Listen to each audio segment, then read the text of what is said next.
வணக்கம் மக்களே. என் வீடியோ பார்க்குற நீங்கள் லைக் பண்ணுங்கள், கமெண்ட் பண்ணுங்கள், ஷேர் பண்ணுங்கள் அண்ட் ஃபாலோ பண்ணுங்கள்.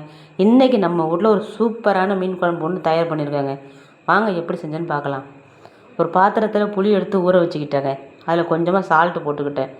இன்னொரு பாத்திரத்தில் மிளகாத்தூள், மஞ்சத்தூள், காரத்தூள் இது மூணையும் போட்டு பிசைஞ்சி வச்சுக்கிட்டேங்க. புளி தண்ணி இப்போ வடிகட்டி எடுத்துக்கிட்டேன். அதில் உருண்டை பிடிச்சி வச்சுருக்கிற இந்த சாந்தை அதில் போட்டு நல்லா கரைச்சிக்கணுங்க. நல்லா கரைச்சி எடுத்துக்கணும். ஏன்னா உருண்டை உருண்டையாக இருக்கும். புளித்தண்ணி நல்லா கரைச்சி எடுத்துக்கிட்டு நல்லா கரைச்சி எடுத்துக்கிட்டேங்க. இப்போ பாருங்கள், நான் தக்காளி, வெங்காயம், பச்சை மிளகா இதெல்லாம் எல்லாமும் கட் பண்ணி வச்சுக்கிட்டேங்க. நல்லா ரெடி பண்ணி வச்சுட்டு அடுப்பில் வானல் வச்சுட்டேன். எண்ணெய் ஊற்றியாச்சு. வெந்தயம் நல்லா போட்டு நல்லா பொரிய விட்டுட்டு அதில் 4 பச்சை மிளகாய்,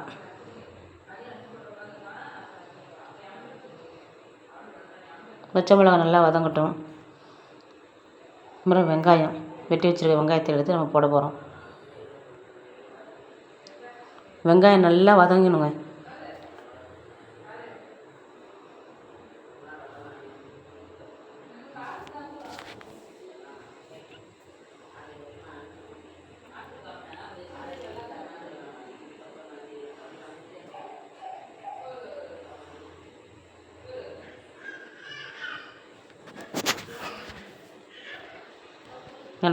நல்லா வந்துருச்சு வெங்காயம்.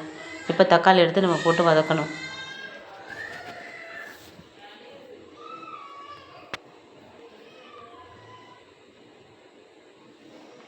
நல்லா தக்காளி வதங்கி வரட்டும்.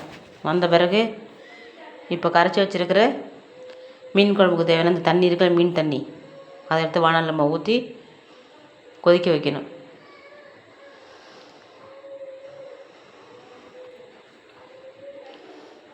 பாருங்கள், குழம்ப கூட்டி ஊற்றியாச்சு. அது நல்லா கொதிய வரணும். கொதித்த பிறகு தான் நம்ம மீன் எடுத்து போடணும். நல்லா கொதிக்குது.